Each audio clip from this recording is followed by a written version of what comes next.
Continúo por acá, dejo el link a la primera parte en la descripción del video. Me preguntan, ¿cómo descubrir que alguien está haciendo una falsa analogía?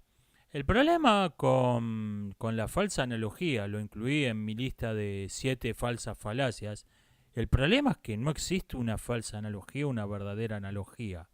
La analogía al menos no existe como procedimiento lógico. La analogía forma parte de la retórica, forma parte de la poesía. No, no puede haber una falacia de falsa analogía porque no existe la verdadera analogía como método de diferencia lógico. Por ejemplo, si alguien me dice que las personas que niegan que esté ocurriendo un genocidio en el Asia Central hoy son idealistas que sueñan con una sociedad más inclusiva, más tolerante y más igualitaria para todos. Yo le pregunto, perdón, ¿por qué a estas personas las llama así? Y para las personas que niegan que haya ocurrido un genocidio en Europa Central en la década de 1940, lo llama con palabras mucho peor sonantes. Lo que estoy diciendo es, estas dos situaciones son análogas, por lo tanto, debería tener la misma valoración o una valoración no demasiado distinta para estas dos situaciones. Ok, pero ¿usted me lo compra o no? No estamos en el ámbito de la lógica, estamos en el ámbito de la retórica. Lo que estoy haciendo es un entimema, un razonamiento retórico. Pero está en usted si lo acepta o no, si le parece convincente o no. Me parece que la falsa falacia, eh, la falsa analogía, la falacia de falsa analogía que no existe, me parece que procede de la falacia de la falsa equivalencia, que esto sí forma parte de la lógica. La falsa equivalencia la comete alguien cuando da un contraejemplo a algo que ha dado, a un argumento que le ha dado otra persona, pero en realidad ese contraejemplo no tiene la misma estructura que el razonamiento original. Por lo tanto, es un falso contraejemplo. Digamos, usted me dice, en aquella colina tiene que haber fuego porque hay humo. Donde hay humo hay fuego, en la colina hay humo, por lo tanto en la colina debe haber fuego. Y yo le respondo, en Mauritania tiene que haber nieve, porque Mauritania es un país lo mismo que Noruega. Noruega, que también es un país, hay nieve. Por lo tanto, en Mauritania tiene que haber nieve. Usted puede abstraer esos dos razonamientos, eliminar el humo, el fuego, los países, la nieve y convertirlos en letras griegas, abstraer la estructura pura del razonamiento y mostrar que esos dos razonamientos no tienen la misma estructura. Por lo tanto, mi pretendido contraejemplo no era un contraejemplo, no refutaba lo que usted estaba diciendo. Esa es la falsa equivalencia. Probablemente este sea el origen de la pretendida falacia de falsa analogía, pero no existe tal cosa como la falsa analogía, porque en principio la analogía no forma parte de la lógica. La analogía pertenece a la retórica, pertenece a la poética. No, usted no tiene. Usted está cometiendo una falacia de la falsa analogía. ¿Ok? ¿Cómo saber si en la historia hubo un progreso moral? Puede comparar lo que se considera el modo normal de hacer las cosas en dos épocas distintas y ver si eso fue para arriba o para abajo. Porque en realidad ejemplos de toda clase de comportamiento va a encontrar en cualquier época. Lo que puede observar, lo que puede medir hasta cierto punto es qué era lo que se consideraba normal. Por ejemplo, un cronista de la Guerra de Independencia elogia al español Augusto de Romarate porque nunca ejecutaba prisioneros. Muestra que es la magnanimidad de este guerrero que siempre tomaba prisioneros, y en una ocasión donde había tomado tantos prisioneros que no los podía mantener, les hizo jurar a los criollos que no iban a volver a tomar las armas contra la corona y los liberó. ¡Pah! ¡Qué hombre! Un cronista, un historiador de la Segunda Guerra Mundial, comenta que después de la derrota alemana en Rusia, los rusos llevaron contingente de alemanes al medio de la nada, al medio del campo, y los ejecutaron. Y comenta que la barbarie del régimen comunista, la brutalidad del totalitarismo, o sea, lo que a un historiador de mitad del siglo XX le pareció una barbarie, algo aberrante, algo que completamente incivilizado, menos de un siglo y medio antes, en las guerras de independencia, era el modo normal de hacer las cosas. Te llamaba la atención que alguien no hiciera lo que hicieron los rusos después de Stalingrado. Y eso es lo que puede notar. Eso es lo que puede notar, ok, acá hubo un progreso. No en los hechos aislados.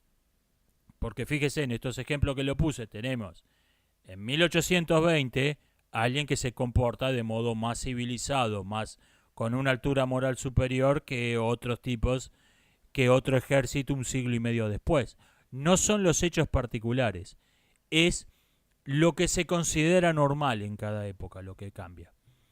Y lo mismo puede notarlo para abajo, puede notar que lo que en un momento se consideraba algo aberrante, un siglo después era el modo normal de hacer las cosas. Por ejemplo, esto lo puede ver comparando documentos de la antigüedad, de la baja antigüedad del siglo III con escritos medievales del siglo V o VI. Lo puede ver que ahí lo que antes era que propio de bárbaros incivilizados, 2 siglos después era el modo normal de hacer las cosas. En ese caso fue barranca abajo. ¿Qué pienso del viaje del héroe en la vejez? Me dicen. Me ponen de ejemplo Gran Torino y otras películas de Clint Eastwood. Me disculpo por el ruido, por cierto. Hay una obra en la calle. Yo no creo que esa película tenga que ver con el viaje del héroe. Yo no creo que tenga esa estructura. Creo que Gran Torino es la historia de un hombre que está al final de su vida. Es una historia de redención. Es un hombre que está al final de la vida, siente culpa, siente que su vida fue un fracaso y se redime en los últimos momentos, en sus últimos días se redime. Yo creo que esa película no tiene la estructura del viaje del héroe. Ejemplos del viaje del héroe donde éste no retorne en la mitología o en leyendas. La verdad que no sabría poner ejemplos mitológicos. Me viene a la mente la película El viaje del héroe, donde el héroe no retorna. Me viene a la mente Pequeños Guerreros, donde termina con que los guerreros se suben a un bote y se van. No vuelven. Ese me parece un ejemplo. Por cierto, esa película a mí me encanta y a prácticamente nadie más. O sea, debería haberla incluido en mi lista de películas que todo el mundo odia y yo amo. Es lo más parecido que me viene a la mente. Más comentarios sobre supuestos tsunamis artificiales. A ver, vamos a hacer una cuenta simple. El mar tiene una profundidad de 3.730 metros. Digamos 3.500. Esto supongamos que 1 litro de agua de mar pesa 1 kilogramo. Más o menos. Todo esto son estimaciones a ojo de buen cubero. Antes que vengan los entendidos en la caja de comentarios a dejarme un ladrillo de 800.000 palabras. Son cálculos a ojo de buen cubero. Por lo tanto, elevar 1 decímetro cuadrado del mar hasta el fondo, elevarlo 10 metros, requiere 3.700, digamos 3.500 newtons de energía. ¿No? Bueno, multipliquémoslo por 1 kilómetro de fondo, esto, o sea, 3.500 por a 1 decímetro cúbico a lo que es 1 kilómetro son 10.000 veces por 10.000. Para hacer 1 kilómetro cuadrado, levantar eso tenemos que multiplicarlo por otros 10.000 y ahí elevamos 1 kilómetro cuadrado del mar. digamos que la ola tiene 100 kilómetros de largo, eso tenemos que multiplicarlo por 100. Entonces tenemos que la energía necesaria para elevar 100 kilómetros por 1 del mar es de 350 billones, con B, de newtons, lo cual equivale a unos 35.000 megatones de energía. La bomba más poderosa detonada por el hombre tenía 50 megatones de energía, y esto suponiendo que toda esa energía se convierta en energía cinética, lo cual no es el caso, la mayoría se va a desperdiciar como calor. Lo que va a hacer, no va a mover el agua, la va a calentar.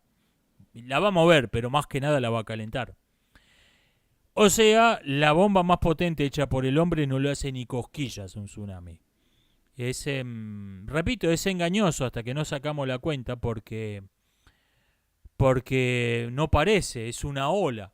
No nos damos cuenta de la energía que tiene hasta que sacamos la cuenta. La energía que tiene es monstruosa. No hay nada hecho por el hombre que pueda provocar un tsunami artificial. Me dicen que prefiero, el centralismo o el federalismo. Depende de qué país. Yo no creo que haya una receta, no creo que exista la utopía, el país perfecto. Yo creo que hay, en un país donde está integrado por varios grupos culturalmente muy heterogéneos, históricamente muy distintos, y que sin embargo por cuestiones históricas, geográficas o prácticas, les conviene ser un solo país, les conviene tener una sola moneda, un solo ejército. Yo creo que a esos tipos les va bien una federación. Donde toda la población es cultural históricamente homogénea, no. ¿Por qué van a fragmentar el Estado sin ninguna necesidad? Ahí lo que conviene es una administración central. La respuesta es depende del caso. Yo no creo que haya ningún... No creo que exista el sistema de gobierno perfecto. Hay gobiernos que le sirven a un pueblo en un momento de su historia. Y desde luego hay algunos que no sirven nunca en ninguna parte, pero no existe el régimen perfecto. No existe el régimen político perfecto. Si se descubriera una verdad absoluta, ¿se formaría un totalitarismo en torno de ella? No. Para empezar, conocemos verdades absolutas. La ley de gravedad es una verdad absoluta.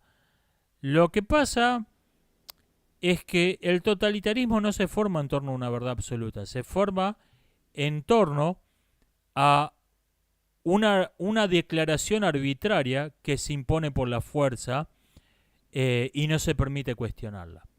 La fuerza de gravedad, en cambio, cuestionala todo lo que quieras. Cuando sueltes algo se va a caer. Se sostiene sola, no necesita que el Estado la imponga. Esto va en contra del sentido común, ¿no? El relativismo tiene un engañoso aspecto de democrático, de tolerante, cuando en realidad, cuando vemos la historia, nos encontramos con que todos los peores regímenes de la historia fueron relativistas. En el núcleo de su doctrina fueron relativistas, de modo explícito o sutilmente escondido, pero fueron relativistas. Por el contrario, las verdades absolutas son lo que necesitamos para ser realmente libres. El único modo de tener leyes que sean justas para todas es que estén basadas en principios absolutos, en la moral, en la verdadera moral, en la verdadera ciencia, en la verdadera matemática, en la verdadera historia. El hecho de que existe una realidad objetiva que nadie controla, que no es el discurso de cierto grupo político ideológico, sino que es lo que es la realidad. Es el único modo en que podemos establecer leyes justas, leyes para que nos hagan libres a todos. Y esto es contrario a la intuición, es contrario al sentido común. Uno tiende a asociar las verdades absolutas con el totalitarismo y no, los totalitarismos son relativistas. Divido el video en tres, nos vemos en la última parte.